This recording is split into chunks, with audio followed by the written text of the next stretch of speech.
Vanakkam and good morning, good afternoon, good evening. உலகத்துல நீங்க எங்க இருந்தாலும் RJ Sudha here, host and founder of Tamizh Suvai radio. Holidays are here and lots of parties are happening. Today was also the World Cup soccer finals. A lot of people would have gotten together to hold parties at their home, or they would have gotten together at some common place. Um Parties are upcoming. Christmas get-togethers, New Year get-togethers are all upcoming. There's so much. Whenever we have get-togethers, like so people coming into your house or you visiting somebody's house, the central topic of discussion is always food, and we never want to go short on food. There's always to say, oh, just in case, why don't we just add some more, bring some more pie? Why don't we add some more rice sadam to this? Why don't we bring some more lemon rices? Why don't we add some more pizza? We always think excess, excess, excess, but the reality is there's a lot of food that goes waste. But at the same time, we don't, and most of the time, the food that goes waste is either eventually goes down the drain or just goes to the garbage trash, or we don't know what to do about it. And at the same time, there are also some types of food in our pantry, in our whatever, in our pantry mainly, or in the refrigerator. We don't know what to do about them. In many cases, those kind of foods, they have some kind of an expiration date. Even if I buy some grocery from some health food store, like even some organic food, they have some kind of an expiration date. Oh, these things expire by 1st of January, or especially the organic food, they seem to be expiring fast. Milk expires faster because they're dairy product, they seem to expire faster. The produce also expires faster. Nowadays, when I talk to my mother-in-law, she says, why do you have to put an expiry date on vegetables? You just buy for that day, cook, and then go buy the next day. But that doesn't work. That's not how it works in the US. But the reality in this country is either it's marketing gimmick or whatever it is. There seem to be a expiry date on everything, including humans. But the people say, and we have two very special guests today from No Loss Found groups, a non-profit from Texas, who are going to be talking to us about what we can do and how they are helping the food that is about to expire and that is so-called expired. So welcome aboard, No Loss Found team. How are you girls and ladies doing?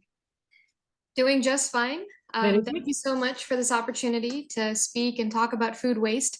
It Yeah. is such an emergent, upcoming problem in the United States, across the world. So we value everyone's time that will listen to this. Thank you. Welcome. So as I told you, we have Priya Raj, is the manager of El Paso and Dallas branch, the No Loss Found, and Preetha Rajkumar, her own daughter, who is a founding president of the organization. Preetha Rajkumar is also a medical student, as I was told. Amazing inspiration, amazing. I was just talking to them a few days back, and they are so committed to this goal.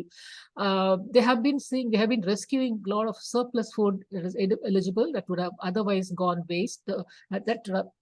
One thing is sending out the garbage. The next step, that from the garbage it goes to landfills, and you can see around us the landfills get filled up. As such, the oceans are getting polluted with plastic waste, cans, and etc. No, the garbage landfills are also filled up with all the food that we don't consume. So this extra food is going waste all over. So now Priya Raj and Preetha Rajkumar are going to tell us about how they run the show of No Loss Found and how they're going to minimize this food wastage. So welcome aboard again. And so one of you, could you tell us about your organization first before we talk about how this can be applied to the regular consumers like me and my friends, my family, etc. Sure. So this started off about 4.5 years ago, almost 5 years now, in 2018. Um, I was the one who started it in college. I was a college student at that time. So me and a couple of friends just decided to, get together, start something for a good cause. And it's grown from there. What we wanted to do is, we're all food lovers. We love food and we hate to see it thrown out. Yeah. So there's different things. We have food banks, food pantries, and then that's when I came across the idea of food rescue. It's very unique and novel. Like dog rescues and pet rescues. So you also have food rescues. Okay. Yeah. So you are rescuing the food before it ends up, in the landfill where it can be put to no good use there. Sure. So we take it and we give it to people in need, or animal feed or composting, which my mom will be more than happy to explain in just a minute. So it's just an idea of how can we help the community? What can we do as college students? Very simple thing. We all have cars. We can spare a few hours a week to pick up food and drop it off. It's a very simple concept, and now it's grown into this much more bigger organization and standing structure that we have. Yeah, wonderful. That's so it started by you. That's wonderful. Usually, these things like these projects are all short-lived, and they are all started by high school students just to get some kind of a points, a presidential award for college admission. But the very fact that you started after you entered college, it just shows your passion and you really want to take it longer term with your friends. Thank you for doing this for yourself, for your community, and for the world. Could you define what you mean by surplus food, and does it really mean excess food? And if the food is about to expire, or is like something as per the manufacturer's label is concerned? Okay, surplus food is just anything that you have surplus. Maybe if you're buying 10 apples, let's say 10 apples, you're going to eat 4, the 6 will be surplus for us. Yeah. So that is exactly what surplus means. Okay. If you're going to buy Costco bags of vegetables or something, if you're going to use half of it, the other half is a surplus for us. So whatever is you're not using is considered surplus for us. Even if it's like canned item, any items. I'm not mentioning it's cooked or uncooked, shelf stable, anything that is surplus for people in their pantry or as you mentioned, refrigerator or cooked food, anything that is surplus for people, that is what we are asking to donate the people, to No Loss Food. Okay. I'm just curious to know, you just mentioned the word Costco, the wholesale shop of Costco. They are the ones, or they probably receive it from Kirkland or other manufacturers from food and stuff like that. What do they do with the so-called expired food? Any idea? Some of them are sent to shelter homes. It depends on the place where Costco is tied up with, like a food pantry or a food bank. But most of the times they throw into the like landfills. When it says sell by time, so they have to sell that by the time. So they have to throw any food items into the garbage. If they're tied up with one of the harvest programs like No Lost Food or some of the food pantries or banks, again, I insist, in some places, not every places they are not tied up with. So in some places, they will give it to these kind of banks or food rescue organizations. Not every other place will do that. Every other Costco or, Another thing to add to that would be there are certain stores that are like nationwide corporate stores that have what they call a sustainable program. So if they have those side of sustainable programs, then they're mandated by the corporate to have ties with the local community, shelter homes, or food rescues. But a lot of the corporates are still, it's an upcoming frontier for them. So they're still like trying to get to that place, but not all corporates are in the sustainable game just as of right now. So that's another thing that a lot of people are advocating for. So as long as we have a store that's more sustainable based, they will be able to donate to food rescues. So is there some kind of a liability that they don't want to get into? Is there something that they don't want to sign up for? Any idea? Well, they don't have to sign up for anything. There's actually no liability. For 27 years, running 28 now, there's the Bill Emerson Good Samaritan Food Donation Act. It's a mouthful, but it was passed in 1996, signed into law by President Bill Clinton. And basically what that does is it protects any food donor, individual, stores, restaurants, companies, whatever it may be, if they're donating food with good faith, meaning they know the food's good to their standards, they give it to us. There is no liability on the entity that donates. Oh, very nice. Okay, that's very good to know. Very, very good to know. Let's just trace back a little bit. I wanted to know the difference, the real difference between use by and sell by labels that are on many of the food items. Like I see bread that has use by. There are some bakery products that have sell by, and then vegetables that I buy from organic stores that have use by. What's really going on there? Okay. These are not any recommendation dates. I mean, these are kind of recommendation by the manufacturer, saying, for an example, let me ask you, have you eaten Lay's chips after the date printed on the bag? I don't even look at the date. Okay, that's good to know. But yeah, people do eat, when you taste it, it's still the same. So what happens is manufacturers, it's all strategies, manufacturing strategies. They put these dates and say they're pressuring people to use this product by this date, or buy this product by this date, or it's kind of a misconception that you just have to throw it, it's expired. And So go buy that's what another bag. yeah, that's why we're trying to educate people that it's not an expiration date and it's not a safety date either. For any of the dates that are printed on a bread, chips, or vegetable bags, or any date printed on any of the items, canned items, anything, it's not a recommendation date. It's not a safety date. It's basically what it tells is what do you call it? Their best flavor, their brand best flavor or quality. But Until that on the same lines, I do see the grocery shelves, the top of the line grocery shops that are periodically changing the expired ones or near to expired ones and then replacing them with new ones. I think they're bound to do that because of the contract that they owe to the customer. But when it comes to the customer themselves, I think they can decide how long they want to keep it and how long they want to eat it, etc. Right? it's just basically testing your senses. Meaning when you open the bag, if it has a foul smell, then okay, come on, it's gone bad, you can throw it out. If it's not, then smell it, taste it, and see it for yourself.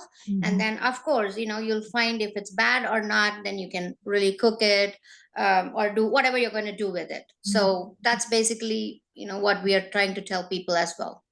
Okay. Wondering if we can break it down, this discussion for food category basis.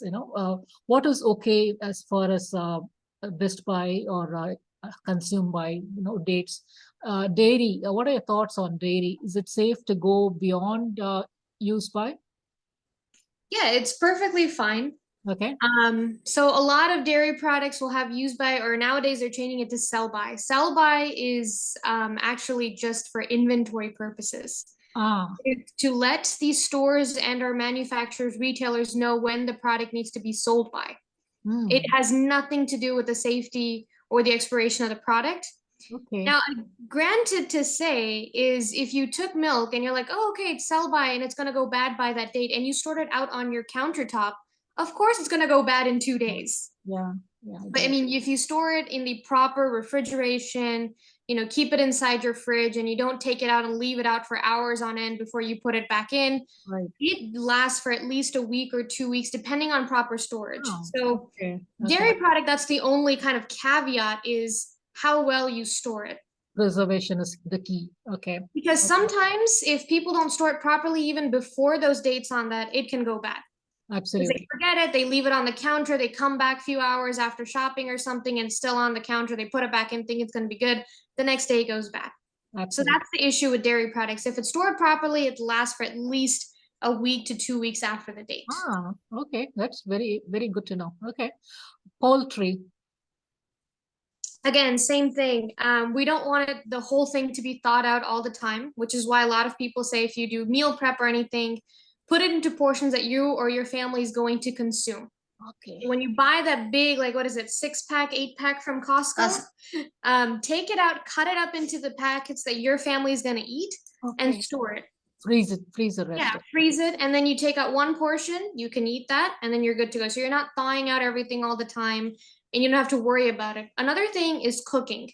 So a lot of people worry about, oh my God, I thawed my meat out. Can I refreeze it and cook it? You can, as long as the next time you cook that meat, you cook it to a higher temperature and you actually really cook it. That's the only thing. So make sure that you cook thoroughly. That's another thing to tell about poultry items. Okay. How about vegetables and fruits? Always notice they have best buy. I buy these tiny snack carrots, and they always seem to be, but they have best by date? Any data on that? Yeah, so vegetables and fruits, the thing is that these are best by for like the carrot has to have that perfect crunchy crisp when you bite into it and all those things. But in all honesty, a soggy carrot, you can set it out for, in your fridge on a paper towel and it'll crisp right back up. So again, one key thing that I can say about any food product and the dates is you can disregard the dates as long as you store it properly. Okay. So storage is key. So sometimes I always say for your strawberries, make sure you lay a paper towel out on top of the box. Or they have for berries, make sure there's holes in the containers you put them in. Okay. For milk, make sure it's not on the side wall of the fridge and it's actually out on the door. Yeah. Okay. Yes. So the way you store it actually elongates the shelf life of these products. And even for canned items, they're like, yeah, you can keep canned items anywhere, but as long as you keep it in a dry, cold, like kind of pantry situation, it lasts longer. So storage is key whenever it comes to these kind of for any kind of products to mention. I mean, Yeah, like examples. For example, now it's winter time in the United States, and berries are hard to get. And even if you get them, it's they are antioxidant loaded with all the goodies, but it's expensive at this time of the year, and but you still want to get them. Because they're so good for your health. Best way is to preserve them right, and as you said, put them in a perforated container, and have a paper lining, and then preserve it and put them on top. Is that right? Yeah, and then also when you get your berries, a lot of people want to wash right before they eat. It's usually once you buy it from the store, wash it, wash the container, and then lay, because they usually come in with this kind of like already pre-soaked paper towel at the bottom. It's like almost like a gel padding. Throw that out and put out a clean paper towel, wash it, put it in again. It will last longer. Oh, okay. Good to know. Good to know. And as far as grains are concerned, rice, quinoa, wheat, I mean, not wheat, quinoa and stuff are concerned, I don't really see any expiry date on them. Are they good to go? They are good to go. As long as they don't get, foul smell or bugs and stuff like that in them and they're stored properly. A lot of people want to store grains on the floor, which is like on the floor of the pantry. Put it up in like a shelf above that to keep away from the bugs and things like that. So it's just where you store things and how you store it. Change the containers. So if they come in one of those, like, what is it? Plasticky, the one from Costco for the long grain rice. Right. Take that and put it into like a metal container. It usually keeps the bugs away. So it's just simple things here and there. I was also told that you can just drop in a bay leaf along with the rice or rice basmati rice. Yeah. It's all Indian techniques, huh? Right. Yeah, and I also see, for some reason, I thought the frozen foods that we buy, frozen berries, frozen vegetables, or anything like that, they don't expire at all. When frozen desserts, they don't expire at all. But then one day, I looked at it, and it actually had an expiry date. What's it? What was the expiry story behind frozen foods, frozen desserts in particular? So frozen food, again, we always say nothing has the actual expiry date that they put on the products. So because you said that we can always freeze, like when it comes to poultry, we can always freeze the poultry that is unused. So I'm assuming that they don't have an expiry once you've frozen them. But same thing would apply to desserts also if they are frozen, right? Same thing. Again, everything does have its own life. To say food is something that is perishable. Yeah. End of the day, they are perishable. They are, but the thing is that if you store it properly and you keep it in the right places, and one thing about frozen desserts or berries and vegetables that you get, use it in a timely manner, because again, the most common thing that happens, and even in meat for that matter, is frostbite.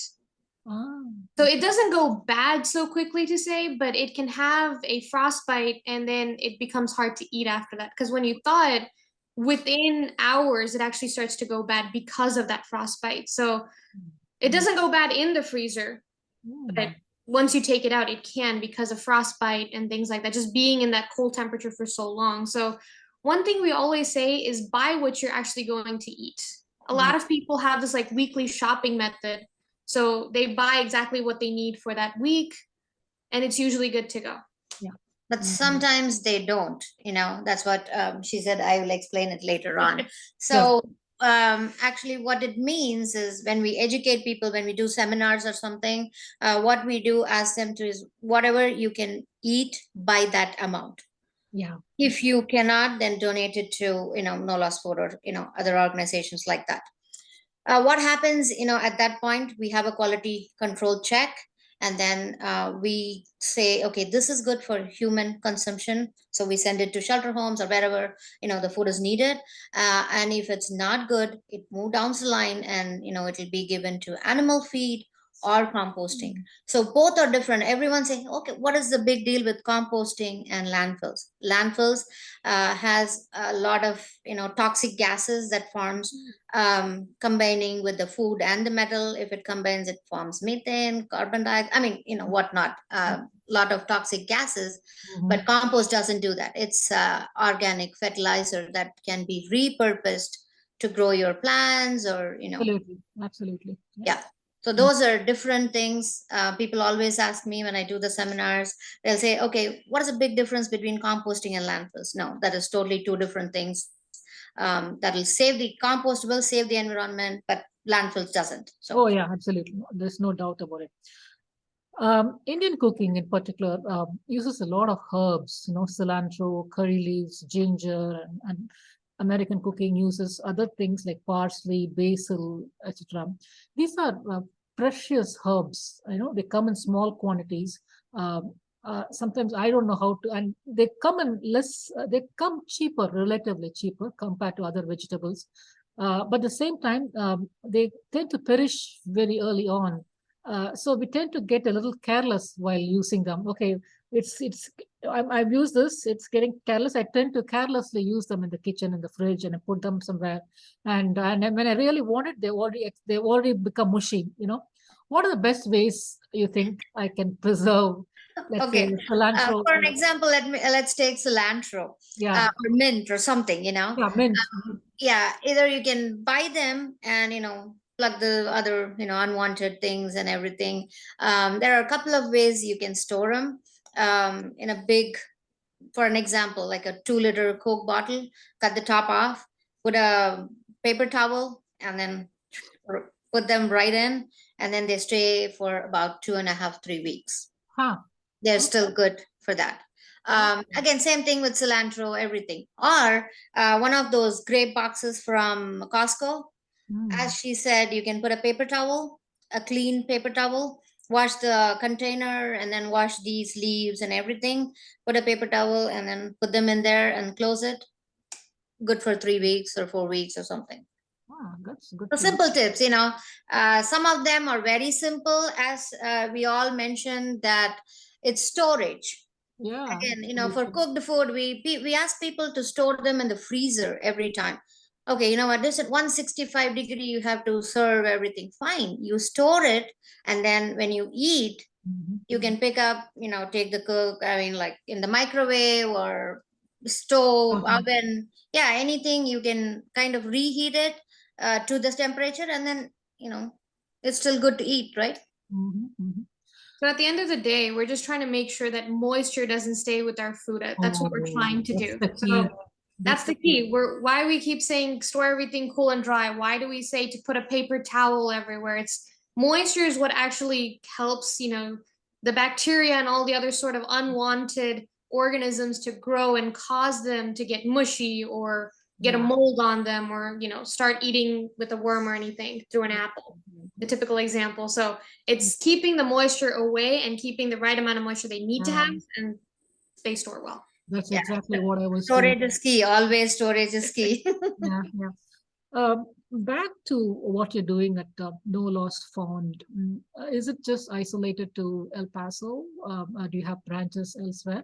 I know I was speaking to a person in Chennai who is doing something similar, but again, certain ways similar, certain ways different.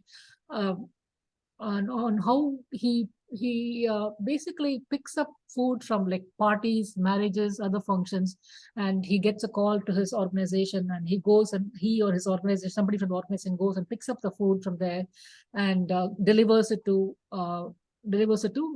orphanages or any such places. So can you, I'm sure you're a little bit involved with those organizations as well in India, and I'm sure you're aware of which organization I'm talking about.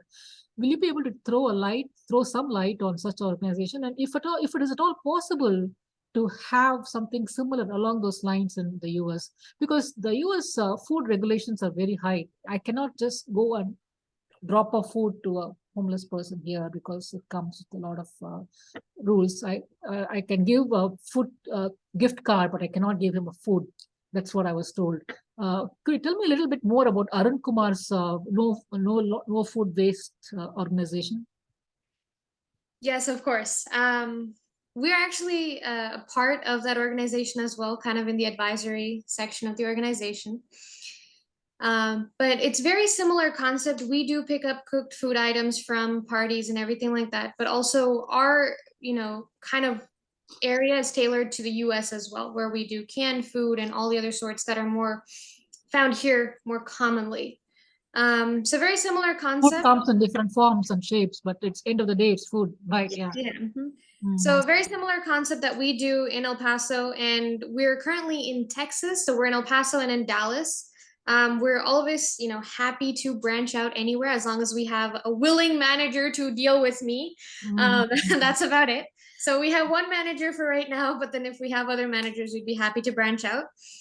And the main thing is, at the end of the day, kind of just to put everything in a nutshell, is there's a lot of food waste happening.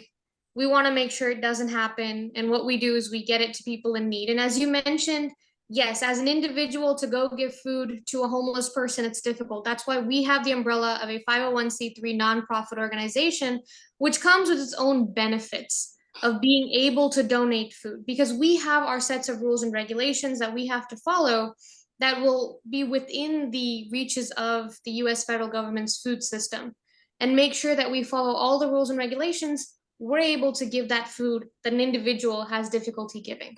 Got it.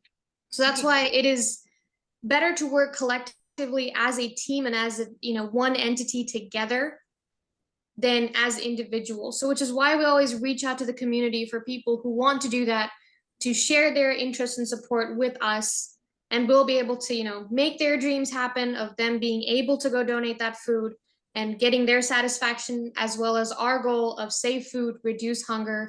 And that's what No Loss Food stands for, making sure that each individual is appreciated for every effort that they take, and making sure that people really feel empowered that if they do one small thing, even if they be like, okay, I ate the last apple and I didn't throw it out, that is a small win for not only themselves, but for the organization. Because that's another thing that we really preach, is an individual can make a difference, and many individuals come together collectively can make an even bigger difference. Yeah, very well said. Yeah. I was thinking about the other side of the consumption side of the food that that you donate, also about some sayings from what Bharati had said. There should be even if the one man goes hungry in this world, then there is no meaning of life in this whole world. Tamil Nadu, as a state, I'm proud to be part of the state where we had leaders who believed that no student should go to school hungry. No student should be allowed to forcefully study in school when his stomach is saying, I'm hungry, give me some food. So the great Bharatiyar set the tone, but he personally did not have the money. And India was not freedom. India was not in a state of freedom to implement any such actions. But when when he was chief minister, he implemented free midday scheme lunch for students. That was soon followed by MGR, Jayalalitha, and even now, free midday scheme lunch has been implemented all throughout Tamil Nadu. Even breakfast was implemented by Sudha. Very proud of that. As Tamilians, you are spearheading this organization in the US. I'm proud to be associated with you, and proud to be a Tamilian and talking to you both. Thank you for your time, and please let us know how we can help this organization move forward. Of course, once again, we'd like to thank you for your time and your listeners. Thank you so much for listening to us. And help comes in many ways. It's you taking your time to like this video, watch it, listen to it, spread the word to your friends and family. Visit us on Facebook, Instagram, LinkedIn, YouTube, Twitter. all this, Twitter, TikTok, all the social media handles out there. Go We for have it. Yeah, page. yeah. We have to spread awareness. I think that's such a key thing, especially during this holiday time.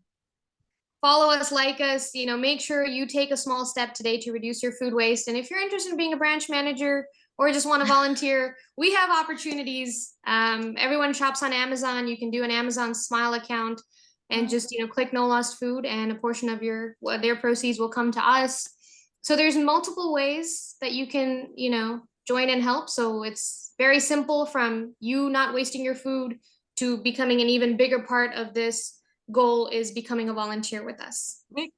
Thank you very much, both of you, and happy holidays and happy New Year to you and your family. Yes. Thank you, Sudha. Thank you. Really appreciate it. Thank you. Bye-bye. Thank you.